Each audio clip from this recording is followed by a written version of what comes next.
పిల్లలకి స్కూల్ పాఠశాలైతే పేరెంట్స్‌కి స్కూల్ పేరెంట్స్‌శాల.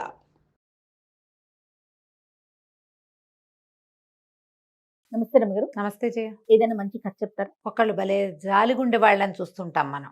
ఇప్పుడు చూస్తున్నామా జయ అస్సలు ఎవరినైనా? లేదు రమ్మగారు. ఈవెన్ మనకి కూడా అంత ఏదైనా జాలిగుండె లేదు. జాలిగుండ తర్వాత ఏదైనా ఒక వీడియో చూసినా, రక్తం కారుతున్నా, మనుషులు అక్కడికక్కడ ఏదైనా అయిపోయినా వెరీ క్యాజువల్ గా తీసేసుకుంటున్నాం రమ్మగారు. అంటే చూసి చూసి చూసి అలవాటైపోయింది. రక్తపాతాలు తెగ చూపించి, అవునండి. సినిమా కష్టాలు విపరీతంగా చూపించి, దేనికి కష్టాలు కూడా కూడా అయ్యో స్పందించడం మానేసాం. ఇది వరకు ఏదైనా సినిమాలో చూస్తే గుండె లటక్కమని కళ్ళలోంచి నీళ్ళు వచ్చేవి జయ. ఇప్పుడు అట్లాగే చూస్తున్నాం అవును సినిమాలు రమ్మగారు. తీసి. ఎందుకంటే చూసి చూసి ప్రాక్టీస్ అయిపోయింది మనకి. ఎక్స్ప్రెషన్ కూడా ఉండట్లేదు. ఉండట్లేదు. సినిమా కష్టాలు, సీరియస్ కష్టాలు, నేను కీర్తి అదే అనుకున్నాం. ఏంటక్క అసలు ఏం జరిగినా కూడా మనం స్పందించట్లేదేంటి? ఎమోషనల్ అయిపోట్లా మనం. ఇది వరకు ఒక రోజంతా మనుషులు కాలేకపోయే వాళ్ళని చేయ, హాంటింగ్గా ఉండేవి అవన్నీ మనకి. ఇప్పుడు హాంట్ లేదు, గీంట్ లేదు. పెద్ద పెద్ద యాక్సిడెంట్లు చూసినా, ప్రమాదాలు చూసినా, పిల్లలు చచ్చిపోయినా, ఛీ, అలాంటి వాటికి కూడా మనం స్పందించట్లా. చాలా బాధగా ఉంటుంది నాకు. ఏంటి ఏం చూసినా మనం ఇలాగే చూస్తున్నాము. నేను చెప్తున్నాక ఇది వరకు అసలు సినిమాల్లో ఏదైనా కష్టాలు, ఓ పిల్లాడు తప్పిపోయి తల్లి వెతుక్కుంటూ తల్లి ఏడుస్తుంటే అని ఏడుపు వచ్చేసేది. కొన్ని కథలు చదువుతుంటే కూడా ఏడుపు వచ్చేసేది. ఇప్పుడు ఏమి ఏడుపులేవు కదా, మొత్తుకోళ్ళు లేవు, చూస్తూ ఉండటమే కదా. కళ్ళకి మనసుకి అలవాటైపోయింది. అలవాటైపోయింది. ఈ కళ్ళకి మనసుకి అలవాటు లేని దయామయుడు కథ ఒకటి చెప్దాం మనం. చెప్పండి రమ్మగారు. పూర్వం అట ఒక ఊళ్ళో ఒక అద్భుతమైన వ్యాపారస్తుడు ఒక ఆయన ఉండేవాడు. ఆయన పేరు రత్నాకరుడు. చాలా అద్భుతమైన వ్యాపారం అయింది అసలు. అబ్బో, ఆయన బిజినెస్ టాక్టిక్స్ మామూలుది కాదట. కానీ కొంచెం డబ్బుల దగ్గర గట్టివాడు. ఇతరులు ఎవరైనా కష్టాలు కన్నీళ్లు గంటసేపు చెప్తే ఆయన పావలా ఇచ్చేవాడు. ఓ 100 రూపాయలు ఇచ్చిన పాపాన్ని ఏనాడు పోలే ఆయన. అందరికీ ఉంటాయి, ఎవరి జీవితంతో వాడు చేయాలి, అలాగే అనేవాడు. కానీ ఇతరుల కష్టాలకి కరిగిపోయి స్పందించి, పని వాళ్ళ కష్టాలకు స్పందించి వ్యవహారం ఆయన దగ్గర లేదు. ఈయనకి గుణవతి అనే చక్కటి భార్య ఒక ఆవిడ ఉంది. ఆవిడ చాలా సాత్వికురాలు. ఎవరికైనా కష్టం నిష్ఠూరం అంటే ఆదుకోవాలని చాలా వెంపర్లాడిపోయేది ఆవిడ. రెపరెపలాడిపోయేది మనసు. కానీ భర్త వల్ల ఆవిడ అట్లా చేయలేకపోయేది. ఏదో తెలిసి తెలియకుండా పావులా 10 పైసలు సాయం చేయగలిగేది. కానీ ఆవిడ స్థితికి అనుగుణమైన సహాయము ఆవిడ ఎప్పుడు చేయలేకపోయింది. స్తోమతకి తగిన సాయం చేయాలి కదా. మనం ఏమనుకుంటాం, లక్షల కొద్దీ వ్యాపారం ఉంది, ఎవడికో 10,000 అవసరం, మొహం చూసుకోరు. 10,000 జీతగాడు 10,000 ఇవ్వలేడు, వాడు పావలానే ఇవ్వగలుగుతాడు, 10 రూపాయలే ఇస్తాడు. కానీ లక్షల్లో వ్యాపారం నడిచే వాళ్ళు 10 కుటుంబాలను ఆదుకోవచ్చునే. ఆయన అలాంటి వాడు కాదు. ఈవిడ పాపం అలా చేయి బిగబట్టినట్టు ఉండేది. ఈ రత్నాకరుడికి దయాకరుడని ఒక అద్భుతమైన కుమారుడు కూడా ఉన్నాడు. వాడు మామూలు మెతకవాడు కాదు, తల్లి కంటే జాలిగుండేవాడు, మెతగ్గా ఉండేవాడు. ఎవరికైనా ఏదైనా హెల్ప్ కావాలంటే తను మానుకుని పని చేసేసేవాడు. బళ్ళోకి వెళ్ళి అన్నం పట్టుకెళ్తే ఎవరికైనా ఆకలిస్తుందంటే తన దాంట్లో నుంచి షేర్ చేయటం కాదు, తనది ఇచ్చేసి ఇంటికి వచ్చి అన్నం తినేవాడు. అలాంటి వాడు అనమాట. అయితే ఏమైంది, పిల్లవాడు యుక్త వయస్కుడు అయ్యాడు. పెళ్లి చేద్దాం అనేది వాళ్ళ అమ్మ. ఆయన అన్నాడు, వీటితో మెతక వైఖరి వీడిది, ఈ పెళ్లి చేస్తావంటే ఈ విషయలోపత్వం వచ్చిందా, భార్య విలాసాలకు వెళ్ళాడా, ఇక డబ్బు ఖర్చు పెట్టుకుంటూ ఇంట్లో ఉంటాడు వీడు, వాడేం పని చేయడు, మెతకవాడు. ముందు వీడిని వ్యాపారంలోకి దిగని, వ్యాపారపు మెళకువలు తెలియాలి, కొత్త చోట్లకు వెళ్ళడం తెలియాలి, అన్ని చోట్ల మెతగ్గా ఉంటే కుదరదనే విషయం వాడికి అర్థం కావాలి, అందుకని వీడిని వ్యాపారం పెట్టిద్దామని అన్నాడు తండ్రి. సరే వ్యాపారం మీద పంపుదామని ఒప్పుకుంది తల్లి కూడా. దయాకరుడు కూడా వాళ్ళ నాన్న చెప్పాడు కాబట్టి సరేనన్నాడు. ఈయన ఒక ఓడ కొనిపెట్టి ఓడ నిండా సరుకులు వేయించి మరి కొంతమందిని సహాయకారులుగా ఇచ్చి ఈ దయాకరుణ్ణి పంపించాడు. పంపిస్తే ఈ దయాకరుడు ఈ సామాన్లు ఉన్న పేద ఓడను తోలుకుని బయలుదేరి, తోలుకోవడం అంటే అదే నడిపించుకుని వెళ్ళి ఎక్కడికో ఒక ఊరు చేరారు. ఒక రేవులో దిగారు. రేవులో దిగి తమ బిచాణ అంతా తమ తెచ్చుకున్న సరుకులన్నీ రేవులో, అప్పుడప్పట్లో వ్యాపారాలు ఇలాగే ఉండేవి కదా, అన్ని బిచాణ అంతా పరిచారు, ఓడను ఎక్కడో కట్టేశారు. ఆ బాకెట్లో కూర్చునున్నాడు. ఆ ఊరి మంత్రి గారు ఇంకోళ్ళు ఎవరో పెద్ద అధికారులు ఏమేమి వచ్చినాయి సరుకులు చూడడానికి రేవుకు వచ్చారు. ఆ మంత్రి గారు ఏదైనా కూర్చున్నా మాట్లాడుకుంటుంటే కొంతమందిని ఖైదీలను తీసుకెళ్తున్నారు. ఖైదీలను తీసుకెళ్తుంటే అందులో ఆడ మగ కూడా ఉన్నారు. ఏమిటండి, ఏం దొంగలా వీళ్ళంతా ఖైదీలుగా ఉన్నారు, ఏమైనా దొంగతనం చేశారా, ఇంతమంది ఉన్నారు అని అడిగాడు. అడిగితే ఆ మంత్రి గారు చెప్పాడు, కాదండి, వీళ్ళు రైతులు కప్పాలు కట్టలేదు, పన్నులు కట్టలేక సరెండర్ అయిపోయిన వాళ్ళు. వీళ్ళని జైళ్లలో పడేయటానికి తీసుకెళ్తున్నారు అనేసరికి ఏంటి ఇంతమంది అన్నాడు. 600 మంది కప్పం కడితే వాళ్ళని వదిలేస్తారు. డబ్బు కట్టలేక వాళ్ళే సరెండర్ అయిపోయారు. జైళ్లలో ఉండి ఏవో పనులు చేస్తారు, ఆ జైల్లోనే మగ్గిపోతారు. వాళ్ళు డబ్బులు కట్టలేదు కాబట్టి అరెస్ట్. అయితే చాలా బాధేసింది. రైతులు అరెస్ట్ అవ్వటమా, మరి వాళ్ళ వ్యవసాయము అవి ఏం చేస్తారు? పిల్లో జల్లో ఉన్న వాళ్ళు ఏదో చేస్తారు. వాళ్ళలో ఎవడైనా డబ్బులు కడితే వీళ్ళని వదిలిపెడతారు. అదే ఎప్పటికి కట్టాలి? అంతమంది కట్టలేకపోయారా అంటండి మీ ఊళ్ళో అన్నాడు. అనేసరికి ఏం చేస్తారండి, కొన్ని ఊళ్ళల్లో క్షామం ఉంది, చెరువులకు నీళ్లు లేవు, వర్షాలు లేవు, వానలు ఉన్నా కూడా కాలం ఉన్నా కూడా చెరువులు ఏర్పాటుగా లేని చెరువులు అనుకో, అందులోకి నీరు నిలవబడదు. వర్షాధార ప్రాంతాల్లో వానలు లేకపోతే పోతుంది. మళ్ళీ వాన పడితే ఎప్పటికో వాళ్ళ ఇళ్లలో వాళ్ళు ఏదైనా చేసుకుంటే వాళ్ళ కొంత డబ్బు కట్టి వీళ్ళు చేసుకోగలుగుతారు. ఇక్కడ సిస్టమ్ ఇంతేనండి అన్నాడు. సరే, దయాకరుడికి వ్యాపారం చాలా బాగా అయింది. అతను ఏం చేశాడు, ఈ 600 మంది ఎంత డబ్బు కట్టాలో లెక్కలడిగి రాజుగారి దగ్గరికి వెళ్ళి, నేను సంపాదించుకున్నానండి, మరి ఒక 600 మంది రైతులను చూసాను, నాకు చాలా బాధ కలిగింది. రైతు ఉంటేనే కదండి పంట, వీళ్ళందరి డబ్బులు నేను కట్టేస్తా, వాళ్ళు నాకు రీపే చేసినా చెప్పిన ఏం పర్వాలా, లాభం వచ్చిందిగా ఆ లాభం కట్టేస్తానన్నాడు. రాజుగారు ఆశ్చర్యపోయారు. కానీ సరే, వాళ్ళకి డబ్బులు కావాలి, వాళ్ళ రాజ్యం నడవాలంటే డబ్బు అవసరం, ఒప్పుకున్నాడు. ఈ 600 మందికి డబ్బు కట్టేశాడు దయాకరుడు. 600 మంది రిలీజ్ అయిపోయారు. ఎవరి వల్ల రిలీజ్ అయ్యారో అవన్నీ తెలుసుకున్నారో లేదో, ఏం జరిగిందో ఎవరిళ్ళకి వాళ్ళు పోయారు. దయాకరుడు మళ్ళీ ఓడ మళ్ళించుకుని ఇంటికి వచ్చాడు. నాన్న మొత్తం లెక్క అంతా చూశాడు. చూసేసరికి అంతా లెక్క పెట్టి చూసుకుని, ఎరా నువ్వు చేసిన వ్యాపారానికి ఇంకా చాలా డబ్బు రావాలి, ఆ డబ్బంతా ఏది అన్నాడు. అనేసరికి నాన్న అక్కడ ఒక 600 మంది రైతులు అరెస్ట్ అయ్యారు, వాళ్ళు పన్నులు కట్టలేకపోయారు, ఈ సంవత్సరం కడితే వాళ్ళకి 3 ఏళ్ళు సమయం ఇస్తానన్నాడు రాజు, అందుకని నేను ఆ డబ్బు కట్టేశాను, వాళ్ళ మీద జాలి పడంటే తండ్రి తెగ తిట్టిపోసాడు. ఫోన్ ఇంట్లో నుంచి బయటకు అన్నాడు. అనేసరికి ఆ గుణవతి పిల్లవాడి తల్లి వెంబడబడి బతిమలాడింది. పిల్లాడు, వాడికి ఒక అవకాశం ఇవ్వు, ఇంకొక ఛాన్స్ ఇవ్వు, ఇంకోసారి సరిగ్గా చేస్తాడు అని చాలా విధాలుగా బతిమలాడితే తండ్రి మళ్ళీ ఇంకొక ఓడ కొనిపెట్టాడు. ఓడ నిండా సరికి రేవుకి బయలుదేరింది ఓడ. రేవులో స్టార్ట్ అవుతుంటే వీళ్ళు రేవులో సామాన్లన్నీ ఎక్కించుకుని మనవాడు ఈ దయాకరుడు కూడా ఎక్కబోతుంటే పక్కన ఆగున్న ఒక పడవలోకి బోల్డ్ అంతమంది బానిసల్ని తీసుకెళ్తూ కనపడింది. ఓకే, చాలా మంది ఆడాళ్ళు, మగవాళ్ళు, పిల్లలు, ముసలివాళ్ళు గుంపంతా పోతున్నారు. వీళ్ళంతా ఎవరు అనేసరికి ఆ ఓడ కళాశీలు ఏం చెప్పారంటే, బానిసలండి, ఆ ఓడవాడి వీళ్ళందరినీ కొన్నాడు, వీరు పై దేశంలో తీసుకెళ్ళి అమ్ముతాడు.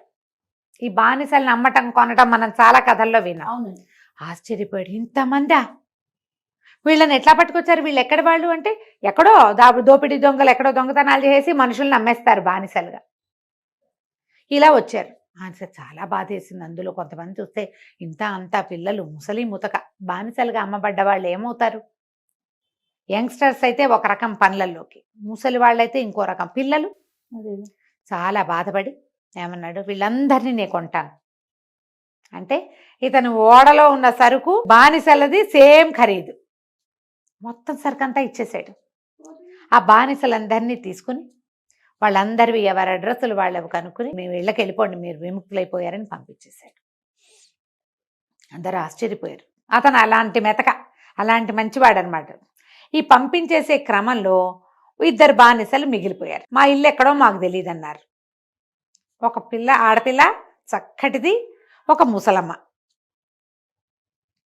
మాకు ఇల్లు వాకిలి లేవు, మా దేవురో మాకు తెలియదు, మేము గుర్తుపట్టలేము, మాకు వెళ్ళిపోవడానికి ప్లేస్ లేదు, ఏమైతే అది అవుతుందని రేవులోనే దిగబడిపోయారు. పిల్ల బహుచక్కటిది, చూడచక్కగా, ముసలమ్మ దాసీగా కనపడుతోంది. సరే, ఇతను ఏమన్నాడు, ఏం చేస్తాం మరి, వీళ్ళని ఎలా వదిలేస్తాం, నాతో మా ఇంట్లో ఉందరు కానీ అని చెప్పి పడుచు అమ్మాయిని ముసలమ్మని ఇద్దరిని వెంబడి పెట్టుకుని ఇంటికి తీసుకుపోయాడు. రత్నాకరుడు అన్నాడు, అదేమిట్రా ఇంకా బయలుదేరింది, అప్పుడే తిరిగి వచ్చేసా, ఒక రోజులో వచ్చేసాడు, ఇదంతా ఒక 2 రోజుల్లో జరిగిపోయింది అనేసరికి, నాన్న ఇట్లా కాదు, చాలామంది బానిసలుగా అమ్మబడుతున్నారు, వాళ్ళని చూసి బాధ కలిగింది నాకు, సరుకంతా అమ్మేసి వాళ్ళకి ఇచ్చేశాను, ఇగో వీళ్ళిద్దరు మిగిలారు. అనగానే నాన్న చెడామడా తిట్టాడు. ఏ నాన్నైనా తిడతాడు చూడు, ఏ నాన్న ఊరుకుంటాడు.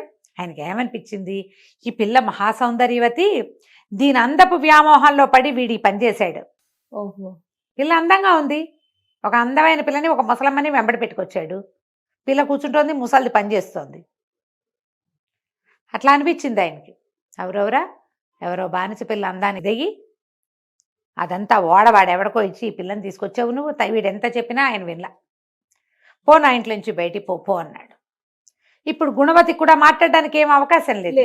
ఇక ఆవిడ మాట్లాడకుండా ఊరుకుంది. ఏం చేయనురా నాయన, నీకు నేనేం చేయలేనురా అని కళ్ళ నీళ్ళు పెట్టుకుంది.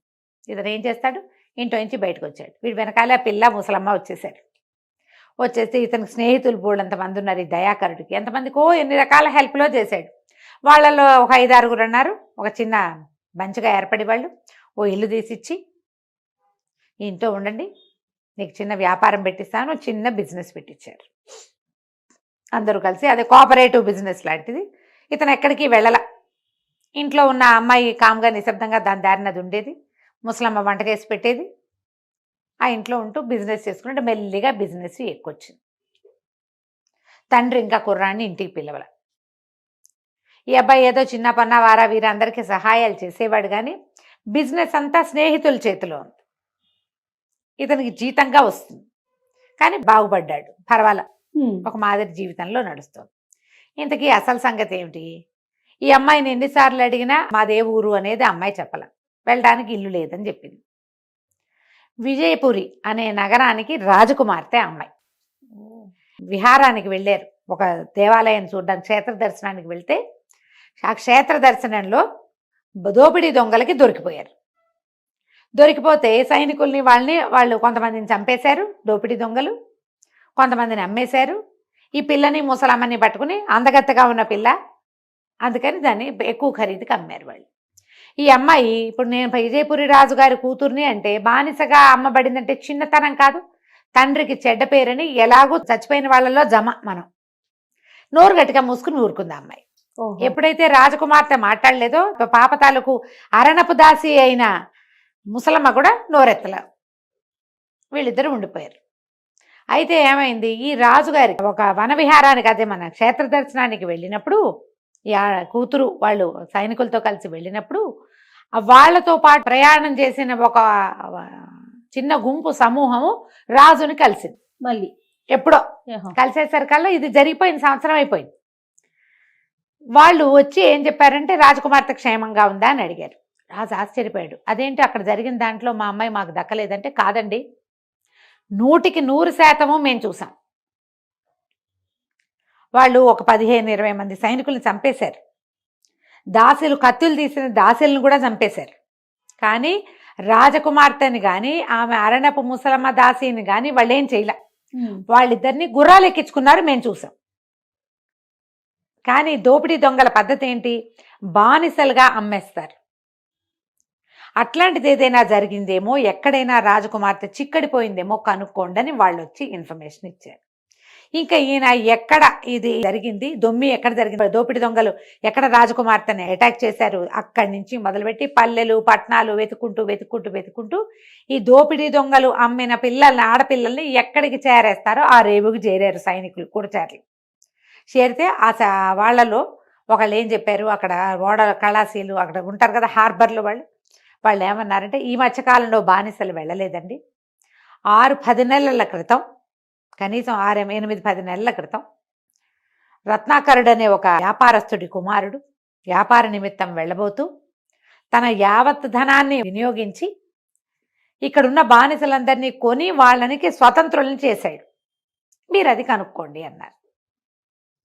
అనేసరికల్లా ఇప్పుడు రత్నాకరుడి కొడుకు ఎవడు, దయాకరుడిని పట్టుకున్నారు. పట్టుకుంటే అక్కడ దాకా వెళ్ళిన తర్వాత వాళ్ళు అడిగారు, ఒక అమ్మాయిని ఒక ముసలమ్మని మీరేమైనా పంపించారు ఎక్కడికైనా అంటే, నేను ఎక్కడికి పంపలేదండి, వాళ్ళని మా ఇంట్లోనే ఉంచుకున్నాను, వాళ్ళకి ఎక్కడా ప్లేస్ లేదు అనేసరికి ఇక రాజుగారు పరిగెత్తుకుంటూ వచ్చేసాడు. ఆ సైనికులను తీసుకుపోయాడు ఈ అబ్బాయి ఇంటికి. తీసుకెళ్లేసరికల్లా వాళ్ళు గుర్తుపెట్టారు రాజకుమార్తెని, ఆ దాసిని కూడా గుర్తుపెట్టారు.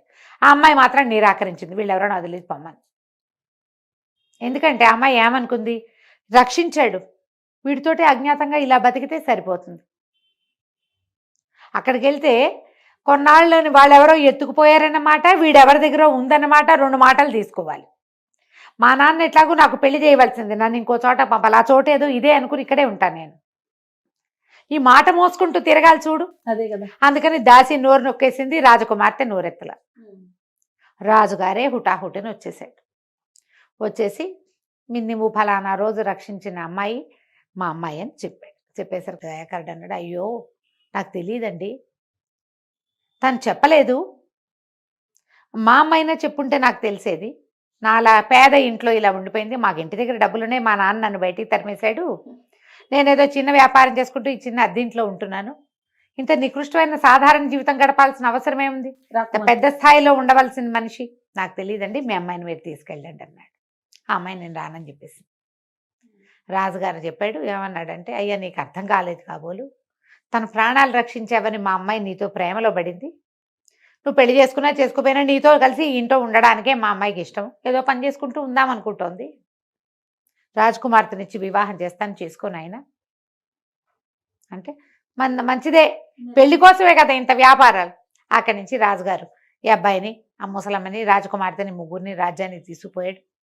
గ్రాండ్గా పెళ్లి చేసి బోల్డంత ఆస్తి పాస్తి పెద్ద వ్యాపారపు సామ్రాజ్యాన్ని అల్లుడికి అప్పచెప్పాడు. రత్నాకరుడు బయటికి పంపించడం వల్ల దయాకరుడికి ఇది వచ్చిందనమాట. అతని మంచితనమే అతన్ని ఇలాగా రక్షించింది. కథ కంచికి మనం ఇంటికి. నమస్తే రమ్మగారు. నమస్తే.